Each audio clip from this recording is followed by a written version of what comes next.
ಶ್ರೀಗುರುಭ್ಯೋ ನಮಃ. ಗುರುರ್ಬ್ರಹ್ಮ ಗುರುರ್ವಿಷ್ಣುಃ ಗುರುರ್ದೇವೋ ಮಹೇಶ್ವರಃ. ಗುರುಃ ಸಾಕ್ಷಾತ್ ಪರಂ ಬ್ರಹ್ಮ ತಸ್ಮೈ ಶ್ರೀ ಗುರವೇ ನಮಃ. ಸರ್ವೇಭ್ಯೋ ಋಷಿಭ್ಯೋ ನಮಃ.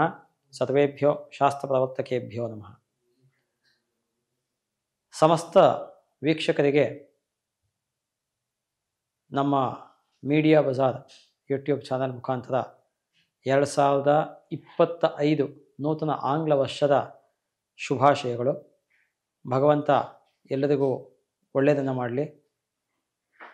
ಈ ಒಂದು 2025 ಅನ್ನತಕ್ಕಂತಹ ಒಂದು ಆಂಗ್ಲ ವರ್ಷದಲ್ಲಿ 12 ರಾಶಿಗಳಿಗೆ ಯಾವ ರೀತಿಯಾದಂತಹ ಒಂದು ಗೋಚಾರ ಫಲ ಉಂಟಾಗತ್ತೆ ಅನ್ನೋದನ್ನು ಬಹಳ ಸ್ಥೂಲವಾಗಿ ನೋಡ್ಕೊಂಡು ಹೋಗೋಣ. ಯಾಕೆ ಅಂದರೆ ಸಾಮಾನ್ಯವಾಗಿ ನಾವು ವರ್ಷ ಭವಿಷ್ಯ ಅಂತ ಮಾಡಬೇಕಾದ್ರೆ ಮುಖ್ಯವಾಗಿ 4 ಗ್ರಹಗಳನ್ನು ಪ್ರಧಾನವಾಗಿ ತೊಗೊಳ್ತೀವಿ ನಾವು. ಯಾಕೆ ಅಂದರೆ ಈ 4 ಗ್ರಹಗಳು ಯಾವುದು ಅಂದರೆ ಗುರು, ಶನಿ, ರಾಹು, ಕೇತು. ಇದು ದೀರ್ಘಾವಧಿ ಗ್ರಹಗಳು, ಲಾಂಗ್ ಸ್ಟ್ಯಾಂಡಿಂಗ್ ಪ್ಲಾನೆಟ್ಸ್ ಅಂತ ಹೇಳ್ತೀವಿ. ಒಂದೇ ರಾಶಿನಲ್ಲಿ 1 ವರ್ಷ ಅಥವಾ ಅದಕ್ಕಿಂತ ಹೆಚ್ಚು ಇರತಕ್ಕಂಥದ್ದು. ಗುರು 1 ಸಂವತ್ಸರದ ತನಕ ಅಂದರೆ 1 ವರ್ಷದ ತನಕ ಒಂದು ರಾಶಿನಲ್ಲಿ ಇರ್ತಾನೆ. ಶನಿ 2.5 ವರ್ಷ ಸಾಮಾನ್ಯವಾಗಿ, ವಕ್ರಗತಿ ಹೋಯ್ತು ಅಂದರೆ 3 ವರ್ಷನೂ ಆಗುತ್ತೆ.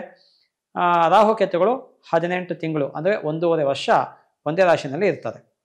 ಈ ವರ್ಷದಲ್ಲಿ ವಿಶೇಷ ಏನು ಅಂದರೆ ಹೆಚ್ಚು ಕಮ್ಮಿ 1.5 ತಿಂಗಳು ಸ್ಪ್ಯಾನ್ ಒಳಗೆ ಈ 4 ಗ್ರಹಗಳು ಕೂಡ ಬದಲಾವಣೆ ಆಗ್ತಾ ಇದೆ. ಹೇಗೆ ಅಂದರೆ ಮಾರ್ಚ್ 29ನೇ ತಾರೀಕು ಶನಿ ಬದಲಾವಣೆ ಆಗುತ್ತೆ, ಕುಂಭರಾಶಿಯಿಂದ ಮೀನರಾಶಿಗೆ ಬರುತ್ತೆ. ಆಮೇಲೆ ಮೇ 14ನೇ ತಾರೀಕು ಗುರು ವೃಷಭ ರಾಶಿಯಿಂದ ಮಿಥುನ ರಾಶಿಗೆ ಬರ್ತಾನೆ. ಮತ್ತು ಈ ರಾಹುಕೇತುಗಳು ಮೇ 18ನೇ ತಾರೀಕು ಮೀನರಾಶಿಯಿಂದ ರಾಹು ಕುಂಭರಾಶಿಗೆ ಬರ್ತಾನೆ. ಮತ್ತು ಕನ್ಯಾ ರಾಶಿಯಿಂದ ಕೇತು ಬಂದು ಸಿಂಹರಾಶಿಗೆ ಬರ್ತಾನೆ. ಹಾಗಾಗಿ ಈ 4 ಗ್ರಹಗಳು ಕೂಡ ಕೇವಲ 1.5 ತಿಂಗಳು ಸ್ಪ್ಯಾನಲ್ಲಿ ಎಲ್ಲವೂ ಕೂಡ ಬದಲಾವಣೆ ಆಗುತ್ತೆ. ಇಲ್ಲಿ ನಾವು 12 ರಾಶಿಗಳಿಗೂ ಕೂಡ ಫಲವನ್ನು ಬಹಳ ಸ್ಥೂಲವಾಗಿ ತಿಳ್ಕೋಬೇಕು ಅಂದರೆ ಮೇ ತನಕ ಒಂದು ಫಲ ಇರುತ್ತೆ. ಮೇ 18ರ ನಂತರದಲ್ಲಿ ಈ 4 ಗ್ರಹಗಳು ಬದಲಾವಣೆ ಆಗಿರುತ್ತೆ. ಆದ್ದರಿಂದ ಈ ರಾಹು ಕೇತುಗಳು ಮತ್ತು ಗುರುವಿಂದ ಫಲ ಏನಿರುತ್ತೆ ಅದು ಮೇ 2nd ವೀಕ್ ಆದಮೇಲೆ ಬೇರೆ ಆಗುತ್ತೆ. ಶನಿ ಫಲ ಬಂದ್ಬಿಟ್ಟು ಮಾರ್ಚ್ 29 ಅಂದರೆ ಮಾರ್ಚ್ ಎಂಡ್ ತನಕ ಅಂತ ಇಟ್ಕೋಣ. ಏಪ್ರಿಲಿಂದ ಫಲ ಬೇರೆ ಆಗುತ್ತೆ. ಇದನ್ನು ನಾವು ಬಹಳ ಸ್ಥೂಲವಾಗಿ ನೋಡಕ್ಕೆ ಹೋಯ್ತು ಅಂದರೆ ವೃಶ್ಚಿಕ ರಾಶಿ. ವೃಶ್ಚಿಕ ರಾಶಿಯವರಿಗೆ ಸದ್ಯದ ಪರಿಸ್ಥಿತಿಯಲ್ಲಿ ಗುರು ಸಪ್ತಮದಲ್ಲಿ ಇದ್ದಾನೆ. ಅದರಿಂದ ಅನುಕೂಲಗಳು ಉಂಟಾಗುತ್ತೆ.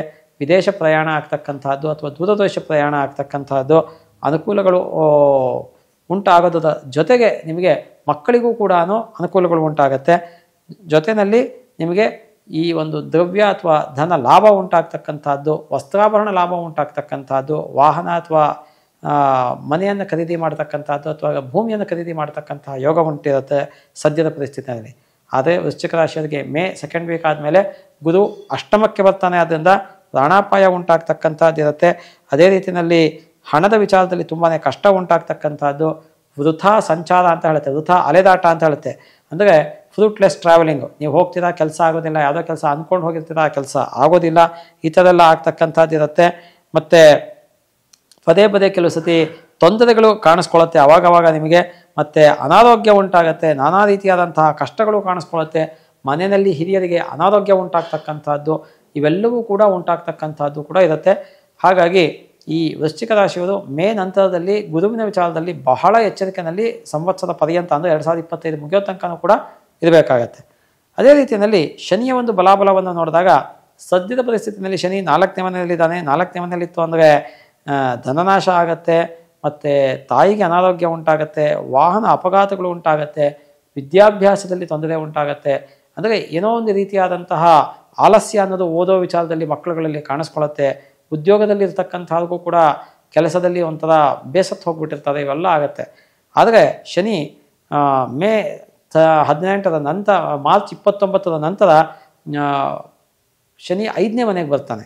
5ನೇ ಮನೆಗೆ ಬಂದಾಗ ಅಲ್ಲಿ ಒಂದು ಮಕ್ಕಳಿಗೆ ತೊಂದರೆ ಉಂಟಾಗ್ತಕ್ಕಂಥದ್ದು, ಧನನಾಶ ಉಂಟಾಗ್ತಕ್ಕಂಥದ್ದು, ಏನೋ ಒಂದು ರೀತಿಯಾದಂತಹ ಕಷ್ಟಪ್ರಾಪ್ತಿ ಉಂಟಾಗ್ತಕ್ಕಂಥದ್ದು, ಹೊಟ್ಟೆ ಭಾಗದಲ್ಲಿ ಸಮಸ್ಯೆ ಕಾಣಿಸ್ಕೊಳ್ತಕ್ಕಂಥದ್ದು, ವಿದ್ಯಾಭ್ಯಾಸ ವಿಶೇಷವಾಗಿ ಎಕ್ಸಾಮ್ ಟೈಮ್ಗಳಲ್ಲಿ ತೊಂದರೆ ಉಂಟಾಗ್ತಕ್ಕಂಥದ್ದು ಇವೆಲ್ಲವೂ ಕೂಡ ಇರುತ್ತೆ. ಇದರ ಬಗ್ಗೆ ಬಹಳ ಎಚ್ಚರಿಕೆಯಲ್ಲಿ ಇರಬೇಕಾಗತ್ತೆ ನೀವು. ಅದೇ ರೀತಿಯಲ್ಲಿ ರಾಹುವಿನ ಫಲಗಳನ್ನು ನೋಡಿದಾಗ ನಾವು ಈ ವೃಶ್ಚಿಕ ರಾಶಿಯವರಿಗೆ ಸದ್ಯದ ಪರಿಸ್ಥಿತಿಯಲ್ಲಿ ರಾಹು ಪಂಚಮದಲ್ಲಿ ಇದ್ದಾನೆ. ಪಂಚಮದಲ್ಲಿ ಇದ್ದಾಗ ವ್ಯತಿರಿಕ್ತ ಫಲಗಳು ಅಂದರೆ ತೊಂದರೆಗಳು, ಕಷ್ಟಗಳು, ಹೊಟ್ಟೆ ಭಾಗದಲ್ಲಿ ಸಮಸ್ಯೆ, ಮಕ್ಕಳಿಗೆ ಅನಾರೋಗ್ಯ ಇವೆಲ್ಲವೂ ಕೂಡ ಉಂಟಾಗತ್ತೆ. ಅದಾದಮೇಲೆ ಚತುರ್ಥ ಸ್ಥಾನಕ್ಕೆ ಬರ್ತಾನೆ. ಚತುರ್ಥ ಸ್ಥಾನಕ್ಕೆ ಬಂದಾಗ ರಾಹು ವಾಹನ ಅಪಘಾತಗಳು ಉಂಟಾಗ್ತಕ್ಕಂಥದ್ದು, ತಾಯಿಗೆ ಅನಾರೋಗ್ಯ ಉಂಟಾಗ್ತಕ್ಕಂಥದ್ದು, ನೀರಿನಿಂದ ತೊಂದರೆ ಉಂಟಾಗ್ತಕ್ಕಂಥದ್ದು, ಬಂಧು ಮಿತ್ರರಿಂದ ತೊಂದರೆ ಉಂಟಾಗ್ತಕ್ಕಂಥದ್ದು, ಸುಖದ ಕೊರತೆ ಉಂಟಾಗ್ತಕ್ಕಂಥದ್ದು ಇವೆಲ್ಲವೂ ಕೂಡ ಕಾಡುತ್ತೆ. ಹಾಗೆಯೇ ಕೇತುವನ್ನು ನೋಡಿದಾಗ ನಾವು ವೃಶ್ಚಿಕ ರಾಶಿಗೆ ಸದ್ಯದ ಪರಿಸ್ಥಿತಿಯಲ್ಲಿ ಕೇತು ಲಾಭ ಸ್ಥಾನದಲ್ಲಿದ್ದಾನೆ, ಅದರಿಂದ ಅನುಕೂಲವನ್ನು ಉಂಟು ಮಾಡ್ತಾನೆ. ಭೂಮಿಯಿಂದ ಲಾಭ ಆಗಿರ್ಬೋದು ಅಥವಾ ಅಣ್ಣ ತಮ್ಮಂದರಿಂದ ಲಾಭ ಆಗಿರ್ಬೋದು, ಎಲ್ಲವೂ ಕೂಡ ಲಾಭ ಆಗುತ್ತೆ. ಯತ್ನಿಸಿದ ಕಾರ್ಯಗಳಲ್ಲಿ ಜಯ ಉಂಟಾಗತ್ತೆ. ಆದರೆ ಕೇತು 10ನೇ ಮನೆಗೆ ಬಂದಾಗ ಅಂದರೆ ಮೇ 18ರ ಹಂತದಲ್ಲಿ ಕೇತು 10ನೇ ಮನೆಗೆ ಬರ್ತಾನೆ. 10ನೇ ಮನೆಗೆ ಕೇತು ಬಂದಾಗ ಅಲ್ಲೂ ಕೂಡ ಸ್ವಲ್ಪ ಮಟ್ಟಿಗೆ ಲಾಭ ಆಗತ್ತೆ. ಆದರೆ ಸ್ಥಾನಚ್ಯುತಿ ಅಂತ ಹೇಳುತ್ತೆ. ನೀವು ಕೂತಿರ್ತಕ್ಕಂಥ ಪೋಸ್ಟಿಂದ ಕೆಳಗೆ ಇಳಿಬೇಕಾದಂತಹ ಪರಿಸ್ಥಿತಿ ಉಂಟಾಗತ್ತೆ. ವೃಶ್ಚಿಕ ರಾಶಿಯವರಿಗೆ ವೃತ್ತಿಯಲ್ಲಿ ಬದಲಾವಣೆ ಉಂಟಾಗತ್ತೆ. ನೀವೇನು ಅಂದ್ಕೊಂಡಿರ್ತೀರ ಆ ಒಂದು ಕೆಲವು ಪ್ರಮೋಷನ್ಸ್ ಆಗಲಿ ಇನ್ನೊಂದಾಗಲಿ ಬರದೇ ಇರ್ಬೋದು. ಅದೇ ರೀತಿಯಲ್ಲಿ ದ್ರವ್ಯ ನಷ್ಟ ಉಂಟಾಗ್ತಕ್ಕಂಥದ್ದು, ಚಿಂತೆ ಅಥವಾ ದುಃಖ ಉಂಟಾಗ್ತಕ್ಕಂಥದ್ದು, ಮನಸ್ಸಿಗೆ ಬೇಸರ ಉಂಟಾಗ್ತಕ್ಕಂಥದ್ದು ಎಲ್ಲವೂ ಕೂಡ ಆಗತ್ತೆ. ಹಾಗಾಗಿ ವೃಶ್ಚಿಕ ರಾಶಿಯವರು ಸದ್ಯದ ಪರಿಸ್ಥಿತಿಯಲ್ಲಿ ಗುರುಬಲ 1 ಇದೆ ಅನ್ನೋದು ಬಿಟ್ಟರೆ ಗುರುಬಲ ಕೇತುಬಲ ಇದೆ. ಅದಾದಮೇಲೆ ಮೇ ನಂತರದಲ್ಲಿ ಯಾವ ಬಲಗಳು ಇರೋದಿಲ್ಲ ಅವ್ರಿಗೆ. ಆದ್ದರಿಂದ ಆ ಒಂದು ವಿಚಾರದಲ್ಲಿ ಬಹಳ ಎಚ್ಚರಿಕೆಯಲ್ಲಿ ಇರಬೇಕು.